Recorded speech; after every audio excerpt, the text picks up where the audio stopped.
the game. Hi, I'm Kelsa Dickey, the CEO of the Financial Coach Academy and my financial coaching business, Fiscal Fitness Phoenix. My coaching journey began more than a decade ago with me helping people for free from my dining room table. What was once a little business of mine has grown into a 7-figure company that employs a team of people. My goal is simple, to help you fall more and more in love with financial coaching. I believe financial coaching is the most rewarding way to make a living.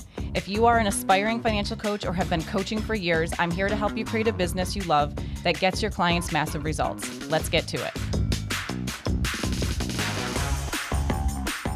Hey, Coach, we're going to dive right in. A unique selling proposition, USP, or unique value proposition, UVP, distinguishes a business from its competitors. It clearly articulates why a potential customer should choose a particular product or service over others. The best UVP taps into what your ideal customer cares about most and links it to an offer that's unique to your business. That's how you communicate your unique value in a compelling way that resonates with your target client. Your goal is not to just sell a product or service, but to understand your customer or client's needs, problems, and aspirations. Then align your offer to solve their problem and fulfill their needs. I decided to bring today's topic because I have spent the past 8 months really thinking about my unique value proposition.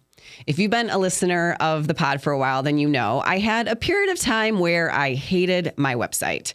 I had hired a marketing strategist that took things in a direction I didn't love and I wasn't aligned with. After sort of waking up one day and thinking like, what the hell is this? What am I looking at? This isn't me. I put up a temporary website and called it good for a little while. Now, 85% of our clients at Fiscal Fitness come from referral. So redoing my website simply was not a priority for a while. And I knew that when I did tackle it, I wanted to do it right. Not fast, maybe not efficiently, but totally right. Before I could think about my website, I had to clear my mind because I was experiencing something that I am sure many of you can relate to. I had a lot of other people's ideas in my head. Over the years of mentoring other financial coaches, I have looked at a lot of websites. I've helped coaches lean into who they are naturally, who they want to serve, and how they can go about doing that in a way that feels totally right to them.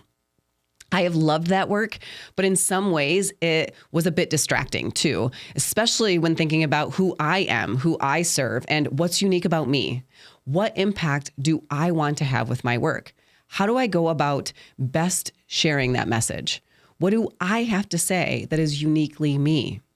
If you are a newer coach who is still charting your path, which can take a few years when you first start, or if you are a coach who has been in business for a little while, but doesn't feel totally confident or aligned with your value proposition, then this episode is for you. It took me 8 months of totally and completely clearing my mind of anyone else's awesomeness and then using the prompts I'm going to give you today to find my own voice again. The end result is that I love my website and think that it's totally me. I love sending people to it. I'm proud of it. It's attracting exactly who I meant to attract. And more than anything, I would love for you to feel the same way about your own messaging and your own value proposition, coach. So we are going to get into it. If you are in the Financial Coach Academy program, you will recognize some of these questions.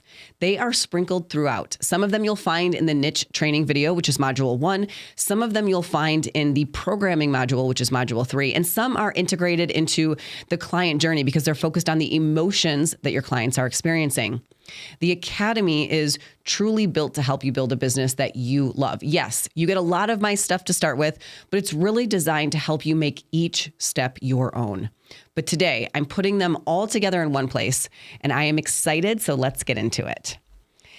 It's important to think about your client conversations so that you can build a genuine relationship between you, your brand, and your client. Think of your client conversations as your North Star. It helps you to focus your brand voice. Sometimes I think coaches would want me to give them their exact marketing. I swear to God, I think that if I created like a monthly subscription kind of thing where I made your exact social media post for each day of the month, and all you had to do was copy and paste everything into your own social media and upload the image I give you. And if I charged like $37 a month for this, some of you would totally buy it. I would be rich. And it would be an absolute dumpster fire disaster for anyone who bought it. And that's not necessarily because it would be bad messaging, I don't think, but because it would be so far off from who you are and what you're trying to do and convey and who you're trying to speak to. It would completely dilute any ounce of credibility and authenticity. I can give you prompts. That's what I can do. In the Client Creator Challenge, for example, we give coaches weekly prompts for their social media posts, but the coach still has to write their post. They can even share whatever they come up with. And us, as the coaching team, we proofread it and we spruce it up for them and we give them really great feedback, but only the coach can write their content. Only you, coach. No one else knows the answers to the questions in this episode. I really, really want to encourage you to do the work of answering the questions I give you today. I really want to encourage you to take the time, be patient, and give this a solid A+ effort. In fact, I would love to encourage you to create an accountability pod around this. Post in our Facebook group, Financial Coaches Unite, which is our free community on Facebook. Like I was saying, you can find the link in the show notes and request to join, and find people you can meet with and tackle just one of these sections or questions each week. You can reflect over the week on your answer and come to the next week's meeting ready to share with everyone. You each provide feedback and help as needed. Most importantly, though, you support each other in being unique. You may disagree with someone's philosophy on money or their approach to debt or whatever the case may be. But here's the thing, literally and figuratively, it's not your business. You are there to encourage one another to find their unique voice, not mimic one another. Don't adopt each other's philosophies. That's not what you're there for. We're not going for groupthink. We're going for critical thinking, creativity, and authenticity. We're going for different. Whether you do it on your own or in an accountability pod, commit to doing this work. Doing this work was not easy, but it was totally worthwhile. Like I said, it took me 8 months, but I feel unleashed to talk about my business. It feels amazing, and the results have been amazing. The only coach who doesn't need to do this is the coach who feels totally in alignment with their brand voice, messaging, offer, and value proposition. If you wish you could speak to your ideal client better in your messaging, if you wish client attraction was easier for you, this process will be great for you. If you need help discovering your unique value proposition, so just think about that. If you need help discovering what makes you and your value and your offer unique to the world, do this work. It doesn't matter how far along in your journey you are. I felt great about mine for years until one day I didn't. And I had to fight to find my unique voice again. Business is not linear. Sometimes we find ourselves off course is all. This process, like I said, is your North Star. It was certainly mine. So grab your notebook and a pen. You're going to need it for this episode and the next one. So we are thinking about our genuine client conversations here. The more your conversation leads with empathy while also demonstrating authority, the easier marketing, sales, and client conversations will be. Episode 67, I spoke about sales and the importance, I believe, of giving our clients agency in their buying decisions, including their decision, to hire us. In order to do that, it's important to understand the emotions that they're feeling when buying. The difference, I believe, between scam marketing and honest marketing is whether your goal is to compassionately understand and speak to their emotions, or if your goal is to evoke emotions. Think about it this way. Your client is having beliefs and feelings about a number of things already, right? You didn't put them there. They're just having these beliefs and feelings. They are thinking about themselves. Can I do this? Do I have time to do this? And they're thinking about the business and the offer. Do they know what they're doing? Do I trust them to deliver? Will this get me the outcome that I want? They're also experiencing beliefs and feelings about external things like the economy or trends in their career or industry. Your goal is to intimately understand your client so your marketing and offer fulfillment can be stronger and more effective. I want you to start by writing out your customer persona. This is truly your niche personified. When we speak about a niche, it's oftentimes discussed as a group of people, such as I help single moms who blank, right? In other words, it's single moms, a category of people that we're referring to. And if you need help with your niche, you'll probably want to go back to episode 10 and start there, which will help you really narrow down your niche. But your client persona is imagining just one person. It's personifying your niche into one individual that you can see and imagine yourself talking with. It might sound a little strange, but I can truly see my persona. I can see her. She is so real to me. My client persona is Sarah. She's 35 to 45 years old, lives in the suburbs of a medium to large city. Here are some things I listed in my persona of Sarah that helped her come into such clear focus for me. And I would want you to consider each and every one of these for your own persona. First is her life phase. This is something like single, married, kids, no kids, working, that sort of thing. Values, situation. And this is like the general sense of her situation. So here's what I wrote down for Sarah's situation, just so you can compare this to another thing that we're going to talk about in just a second that might sound a little similar. Sarah has experienced some event causing significant changes in her lifestyle and financial needs, or she's experienced something that has caused a shift in how she is looking at money or her relationship with it. Okay, so that's what I mean by situation, more general sense.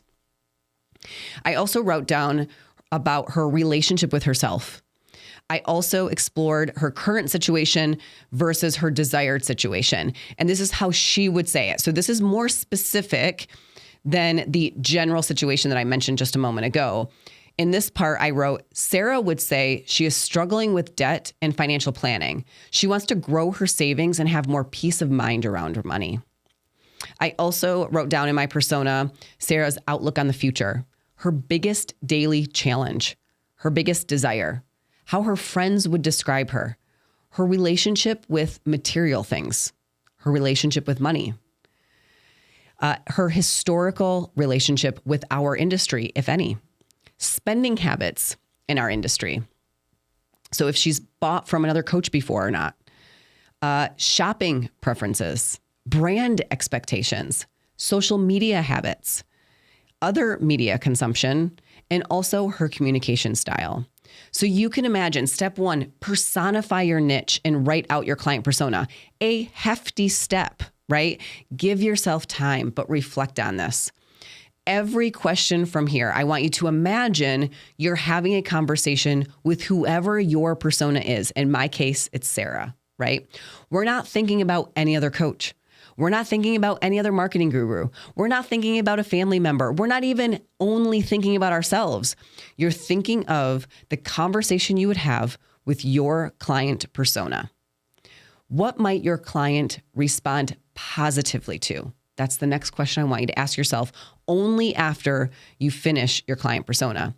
What might that person respond positively to? For example, an answer to this question that I wrote down is personalization and empathy. But you might write down tough love, right? It really just depends. When I didn't like my marketing for a while there, this was a big part of it. Everything was sort of this hard messaging approach, like a coach who yells in your face to motivate you, which is not my style of coaching or communication at all. Another one of mine that I wrote down for this is future-focused planning. My clients do not care where their money went last month. They just don't. Now, yours might. What might your client respond positively to? The next question I want you to answer is, what is your customer looking for? Are they looking for help climbing up and out after experiencing a financial hardship or crisis? Or are they looking for mindset shifts? Or perhaps help planning for a large upcoming expense? Or maybe it's debt repayment. You can have more than one thing here.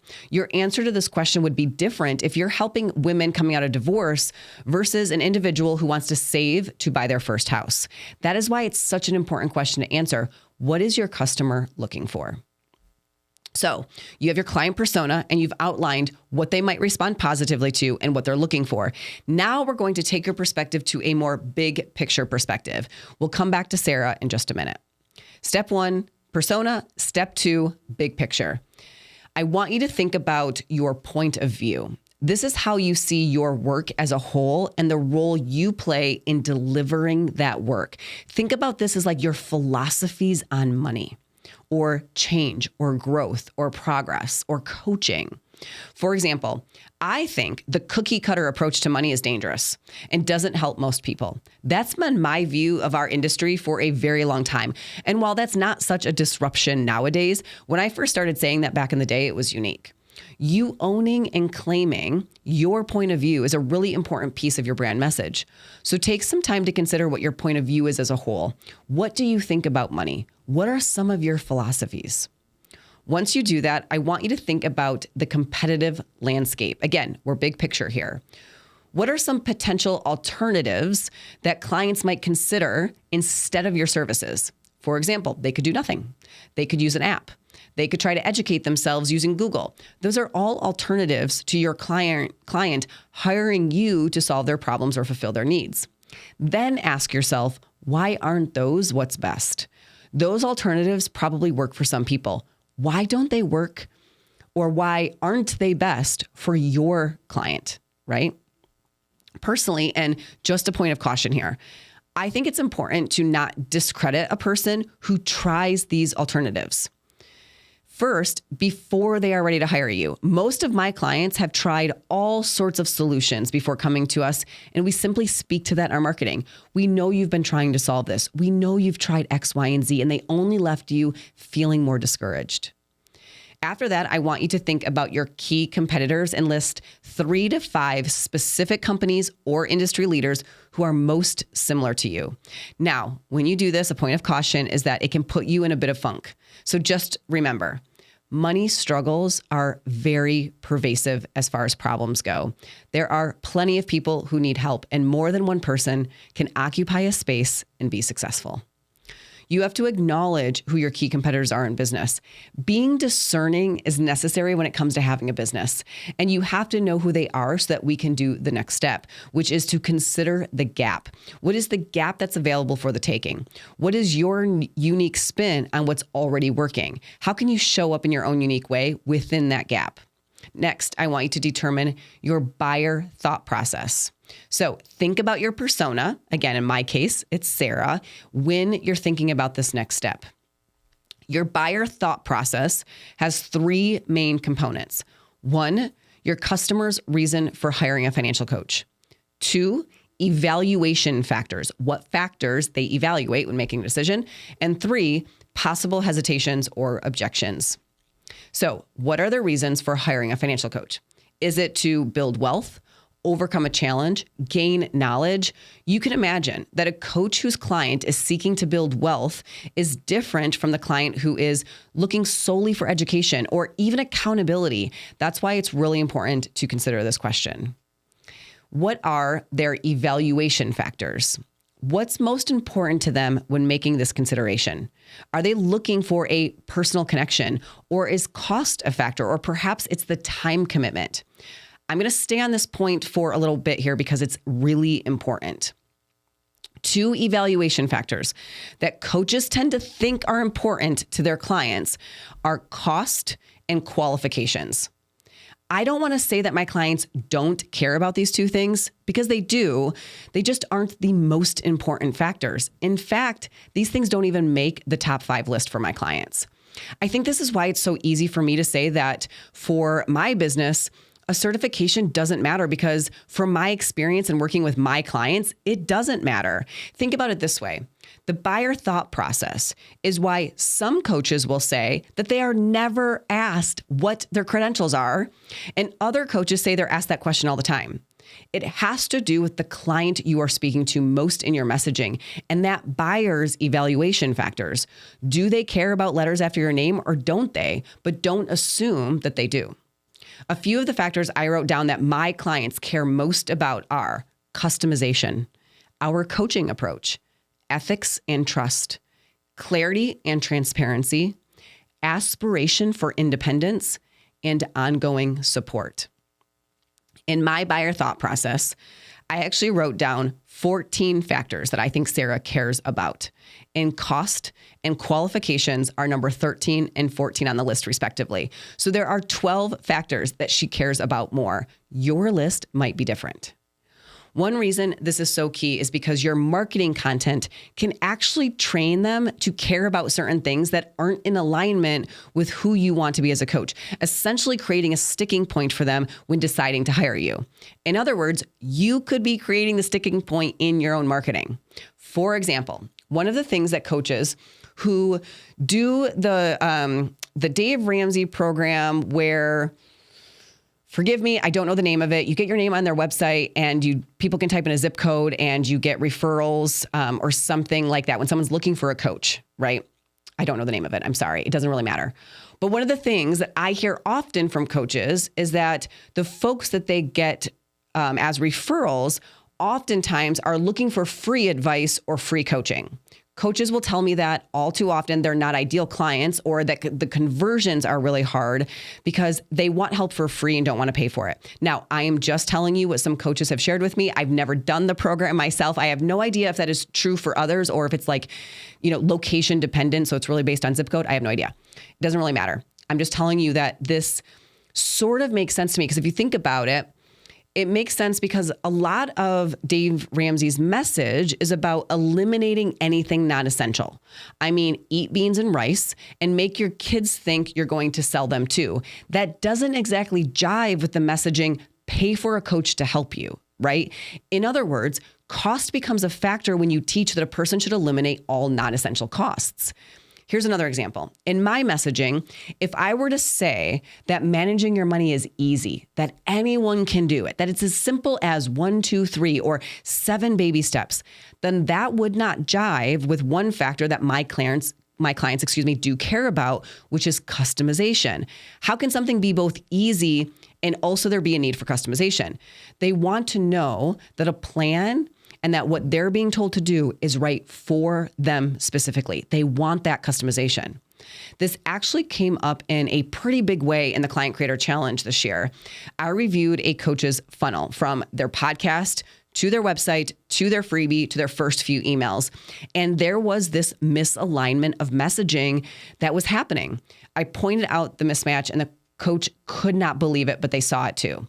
I think the difference, if I can remember correctly, was that there was one message that was all about sort of this like, you need to invest time and effort into managing your money and you're not going to get rich by just winging it and you got to hunker down and get it done. Sort of this like, I'm going to call it like a Midwest work ethic sort of attitude, which I'm totally from the Midwest. I do think I have a Midwest work ethic sometimes, so I'm not knocking it, I swear, but it is sort of that mentality of like, you just got to get it done, right?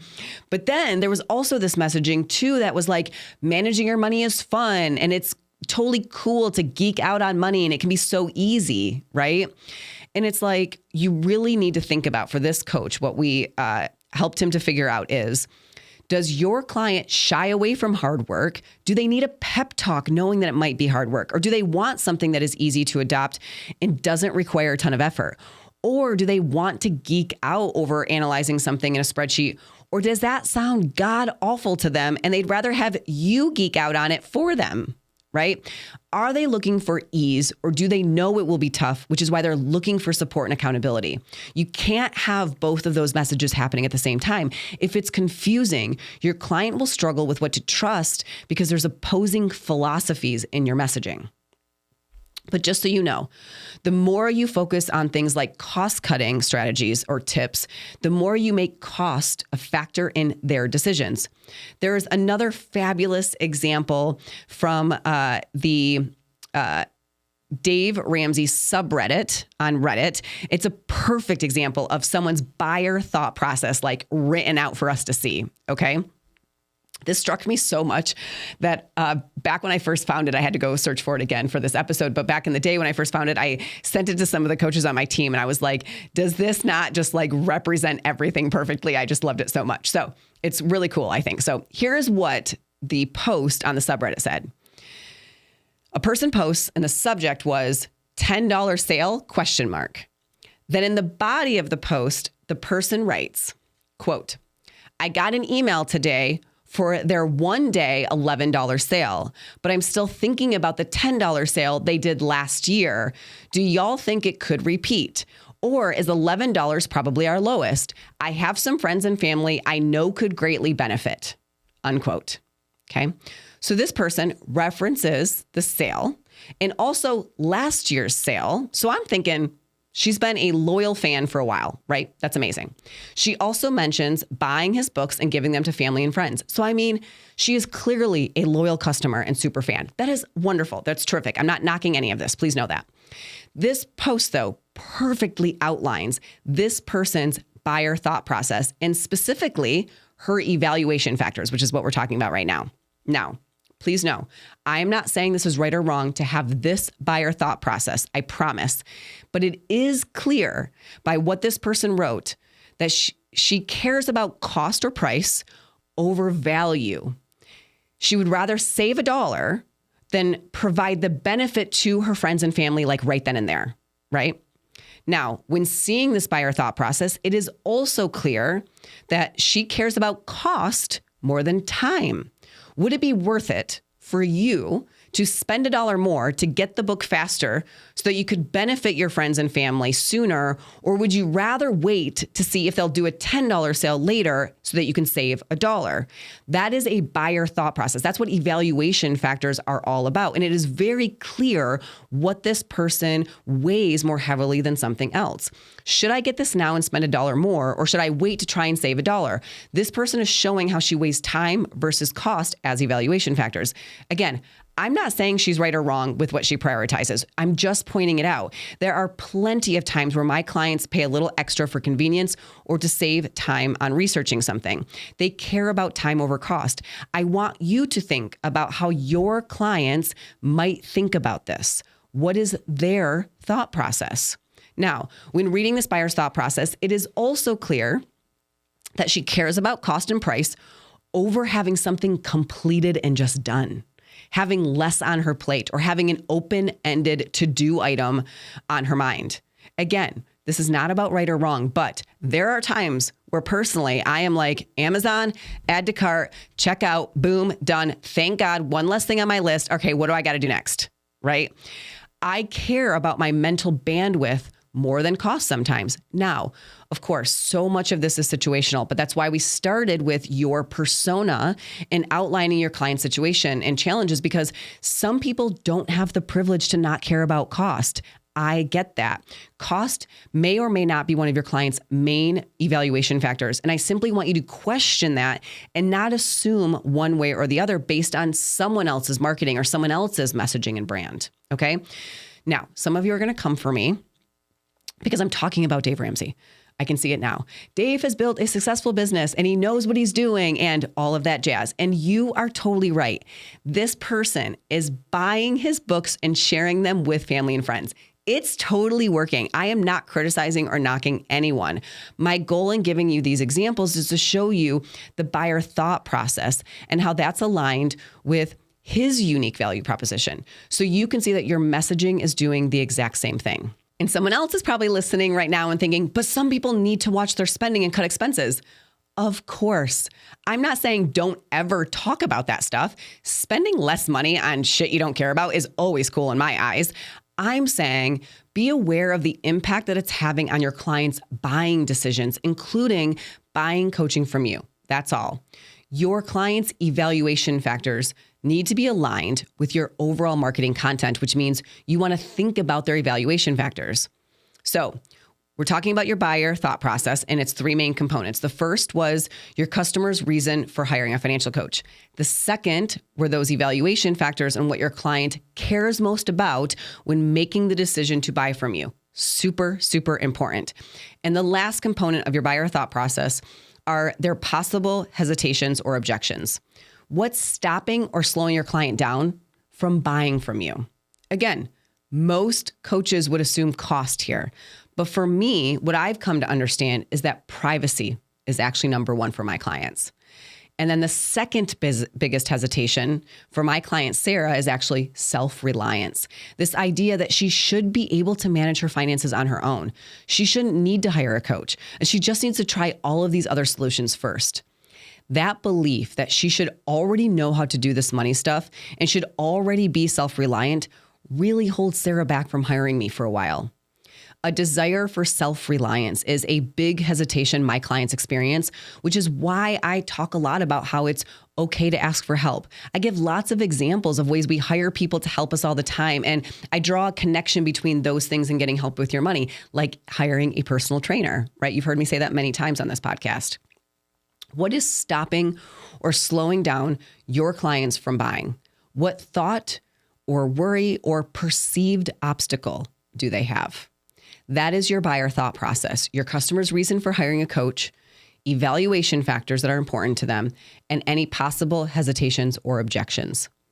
Give each one of those some really serious thought. Give yourself time to reflect on each one. So far, in order to determine your unique value proposition, we've created your client persona, including all sorts of details about that person. We've thought about what they might respond positively to and what precisely they're looking for. We looked at the big picture and considered your point of view and philosophies on money, and we looked at the competitive landscape. What alternatives exist and why aren't those best? You identified your key competitors and the gap that's available for you to fill. Then we shifted your buyer thought process, and you identified your customers' reasons for hiring you, their evaluation factors, and their hesitations or objections. We are not done, but this is a really good place to stop, and we will pick this back up next episode. Next episode, we're going to continue to establish your unique value proposition, and I will share my UVP with you. Coaching is all about figuring out what you think of something and how that is impacting how you feel and the actions you take, which is why I like to end every episode with a reflection question for you to ponder. I would love it if you shared your answer to today's question on YouTube as a comment or by joining our Facebook group, Financial Coaches Unite. There's a link in the show notes to request to join, finding today's episode and joining the conversation there. Here is your question, Coach. Actually, there is no question today, but more or less an assignment for you. I want you to go right now and block off 1 hour each week for you to work on your UVP. Make it repeat each week indefinitely because this can and probably will take a while, and that is okay. That probably means you're doing it right. And then what I want you to do is report either on YouTube as a comment or in the Facebook group in the conversation and say that you have done it. And like I said, maybe even find an accountability pod to join where you can do this with someone else. I'll see you next week, Coach. I believe financial coaching is the best and most rewarding way to make a living. I truly love what I do. If you're ready to learn and see how to become a profitable, successful financial coach, check us out at financialcoachacademy.com to learn more about our online courses, free trainings, and events. As always, I love hearing from you. If you have any questions for the FCA podcast or to share your thoughts on the reflection question from today's episode, go to financialcoachacademy.com/podcast. And if you love this podcast, hit the thumbs up button on today's episode, subscribe, and leave us a rating or review on Apple Podcasts. It would mean the world to me. I'll see you next week, Coach.